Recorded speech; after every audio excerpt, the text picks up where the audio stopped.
दे धडक बेधडक आपल्या परिसरातील ताज्या घडामोडी, घटना, समस्या, विविध क्षेत्रातील सर्वदूर बातम्या पाहण्यासाठी लोकशक्ती लाईव्ह न्यूज चॅनलला सबस्क्राईब करा आणि नोटिफिकेशन मिळवण्यासाठी बेल आयकॉनला प्रेस करा। नवी मुंबईत एपीएमसी परिसरात अंमली पदार्थांच्या विक्रीसाठी आलेल्या तरुणाला अंमली पदार्थ विरोधी कक्षाने सापळा लावून अटक केली। मोहम्मद आकिब मोहम्मद सोहेल शेख वय 23 असं या तरुणाचं नाव असून 5,50,000चा अंमली पदार्थ त्याच्याकडे सापडलाय। रात्री 8च्या सुमारास आरोपी मोहम्मद आकिब हा मोटरसायकलवरून आला असताना त्याची धरपकड केली गेली। यावेळी त्याच्याजवळ तब्बल 5,50,000चे MDMA टॅबलेट्स आढळून आले।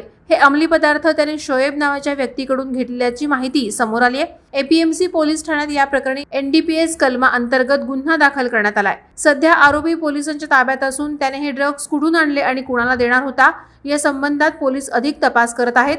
नवी मुंबई शहरात मागील काही दिवसांपासून अंमली पदार्थ विक्री करण्याचे प्रमाण वाढलंय।